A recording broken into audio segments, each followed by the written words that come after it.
Previous video में हमने statistics के बारे में जाने थे और आज हम देखेंगे ग्राफिकल रिप्रेजेंटेशन के बारे में। जो स्टैटिस्टिक्स हमने डेटा कलेक्ट करते हैं उस डेटा को हम स्टैटिस्टिक्स में कैसे हम रिप्रेजेंट करते हैं ग्राफिकली, उस ग्राफिकली रिप्रेजेंटेशन के बारे में आज हम जानेंगे।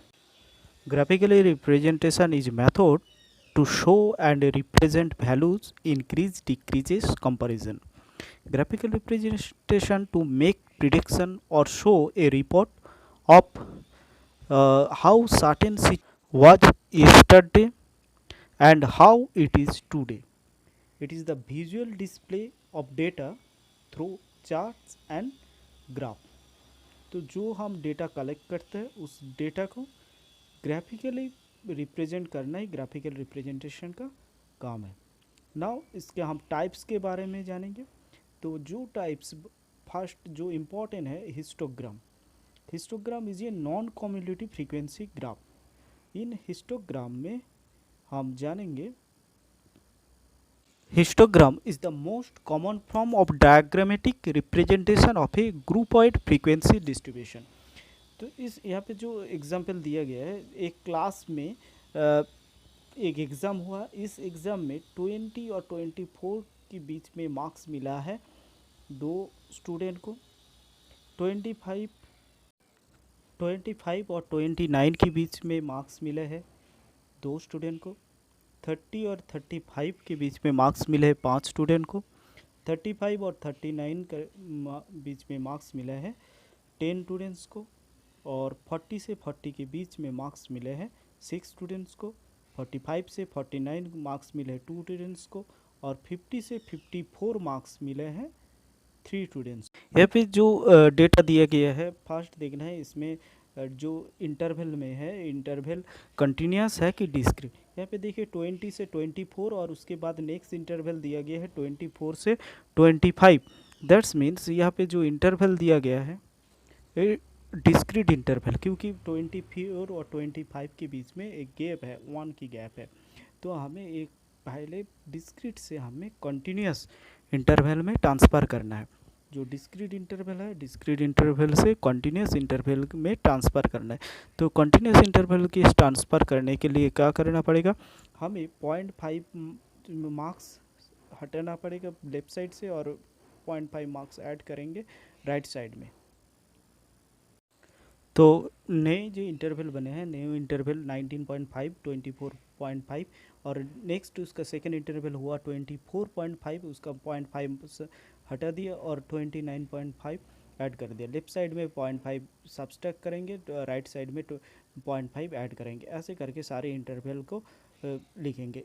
ऐसे करके लिखने से क्या हो गया, सारे इंटरवल जो हो गया कॉन्टीन्यूस टर्म में आ गया। 19.5 से 24.5, नेक्स्ट 24.5 से 29.5, 29.5 से 34.5। ऐसे करके सारे इंटरवल एक के बाद कोई किसी के इंटरवल के बीच में कोई गैप नहीं है। तो ये हो गया कॉन्टीन्यूस और फ्रीक्वेंसी जैसा पहले था वैसा ही है। अब ग्राफिकली रिप्रेजेंटेशन कैसे करेंगे, तो जहाँ पे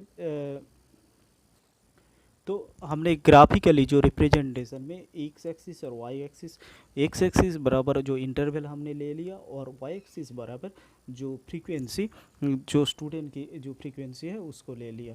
तो 19.5 से 24.5 में बीच में 2 स्टूडेंट था, हमने 2 स्टूडेंट ले लिया। 22 पर मार्क किया है। 24.5 से 29.5 में 2 स्टूडेंट। 30.5 के से 39.5 में बीच में जितने स्टूडेंट हैं उस पॉइंट तक ले लिया। ऐसे करके एक रेक्टेंगल जितने इंटरवल तक जो जितने स्टूडेंट हैं एक रेक्टेंगुलर फ्रेम बना लिया। एक के साथ एक जुड़ा हुआ है। टोटल अगर कलर करके मिक्स कर दे तो फिगर इस तरह का रेक्टेंगल की फिगर आ जाएगा। तो इसे ही करते हैं हिस्टोग्राम से। कोई डेटा को हमें अगर रिप्रेजेंट करना है तो पहले हमें उसको वैल्यू को पहले कंटिन्यूस इंटरवल में लेकर आना है, उसके बाद ऐसे ड्रॉ करना है। और दूसरे एग्जांपल के हम जाए तो दूसरे एग्जांपल देखिए, यहाँ पे एक इनकम की दिया है और एक साइड टेबल की एम्प्लॉय के बारे में दिया है। तो इनकम 5 एम्प्लॉय की इनकम, 5 एम्प्लॉय की इनकम है 100 से 150 तक। 30 एम्प्लॉय की इनकम है 150 से 200। 25 एम्प्लॉई की इनकम है 200 से 250, और 50 एम्प्लॉयज़ की इनकम है 250 से 300, और 10 एम्प्लॉय की इनकम है 300 से 350। तो इसे हम अगर ग्राफिकली रिप्रेजेंट करें, पहले हमें देखना है जो इंटरवल कॉन्टीन्यूस की है कि डिस्क्रीट में। फिर देखो 100 150 जिसका लास्ट इंटरवल में 150 और इसका सेकेंड इंटरवल की फास्ट है 150, मतलब ये जो इंटरवल दिया हुआ है ये पे कंटिन्यूस है, क्योंकि इसका लास्ट जो इंटरवल से ख़त्म हुआ वो नेक्स्ट इंटरवल की फास्ट से हुआ स्टार्ट हुआ, तो ये होता है कंटिन्यूस इंटरवल। तो इसमें कोई 0.5 से सब्सट्रैक्ट भी नहीं करना है और ऐड भी नहीं करना पड़ेगा, तो टोटली ये पहले से ही कंटिन्यूस में दिया हुआ है। तो हमें पहले ग्राफिकली कैसे हम रिप्रेजेंट करेंगे, तो पहले हम एक्स एक्सिस और वाई एक्सिस के ड्रा करेंगे। एक्स एक्सिस बराबर हम जो इंटरवल है इंटरवल में ड्रा करेंगे 100 से 110, जीरो है उसका ओरिजिन। तो जो भी हम डायग्राम बनाएंगे उसमें जीरो ओरिजिन रहेगा, उसके बाद हम 100 150 ऐसे 15 15 इंटरवल करके हमने एक हॉरिजॉन्टली पॉइंट ले लिया, और वर्टिकली हमने लिया है 0 से 10 10 से 20 20 से 30 30 से 40 40 से 50, 10 इंटरवल करके 10 10 बीच में इंटरवल लेकर हमने ग्राफ एक बना लिया। तो इसके बाद हमने 100 की से 150 तक जो इनकम है उस इंटरवल में कितने एम्प्लॉय है 5, तो 0 की 10 के बीच में 5 तक मार्क किया है।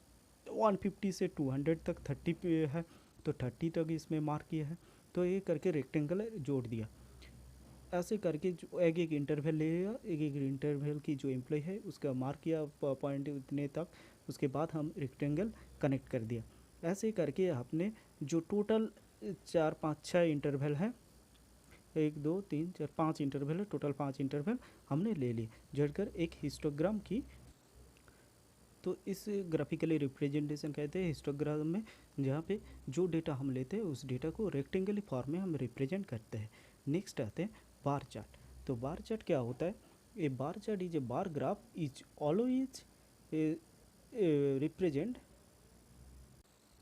graph that present categorically data with rectangular bars with height or length proportional to the values that they represent. The bar can be plotted vertically or horizontal. A vertically bar chart is sometimes called a line graph. तो ये जो है इसमें histogram से difference है, histogram continuous जो interval उसके बीच में, कंटिन्यूस इंटरवल के बीच में हिस्टोग्राम होता है, और बार ग्राफ डिस्क्रीट इंटरवल के बीच में जो हम डेटा लेते हैं उसमें डिस्क्रीट इंटरवल हो तो तब हम बार चार्ट अप्लाई करेंगे। तो यहाँ पे जो एग्जांपल दिया है 2 सीरीज की अलग अलग वैल्यू दिया है, उसकी वैल्यू के हिसाब से ड्रॉ किया है। जैसे कोई कंपेयर किया 2 स्टूडेंट के बीच में 4 सब्जेक्ट में किसने कितने मार्क्स मिले हैं, किसी ने एक मार्क्स में 40 मिला है, किसी को उसी सब्जेक्ट में 20 मिला है। कैटेगरी 2 में किसी ने 22 मिला है, किसी को 20 से कम मिला है। 2 अलग अलग स्टूडेंट की कंपेयर किया है, ठीक है, अलग अलग स्टूडेंट की जो मार्क्स की कंपेयर किया है। और एक एग्जांपल लिया जाए तो और भी क्लियर हो जाएगा कॉन्सेप्ट। तो क्या है इसमें India, Germany, UK, China, New Zealand और स्वीडन की बर्थ रेट परसेंटेज दिया हुआ है। तो सबके अलग अलग बर्थ रेट है, तो इसको ये डिस्क्रीट में है, सब अलग अलग है। तो इसको हमें ग्राफिकली रिप्रेजेंटेशन करना है। तो ग्राफिकली हमने हॉरिजॉन्टल और वर्टिकल दोनों एक्सिस ले लिए। हॉरिजॉन्टल की कंट्री वाइज ले लिया, India, Germany, UK, China, New Zealand और स्वीडन। और वर्टिकली उसका बर्थ रेट है 0 5 10 करके ऐसे इंटरवल 5 5 इंटरवल करके हमने बर्थ रेट का। तो इंडिया का बर्थ रेट जो परसेंटेज है 33%, तो 30 के ऊपर और 35 से कम हुआ तो हमने पॉइंट लिया, उसके बाद हम रेक्टेंगुलर ऐसे ड्रॉ कर लिया। जर्मनी की क्या है बर्थ रेट 15 है, तो 15 का 15 तक लिए है, एक रेक्टेंगुलर हुआ पे ड्रॉ कर लिया। यूके के बर्थ रेट 20 है, तो यूके की एकदम सीधे 20 तक मार्क करेंगे, वहाँ पे एक रेक्टेंगल ले लेंगे। चाइना की बर्थ रेट क्या है 40, तो हम 40 तक एक रेक्टेंगल बना लिया। न्यूजीलैंड की 30 है, 30 तक मार्क करके एक रेक्टेंगल बना लिया। और स्वीडन की है 15 तक पॉइंट लेकर एक हम रेक्टेंगल बना ले।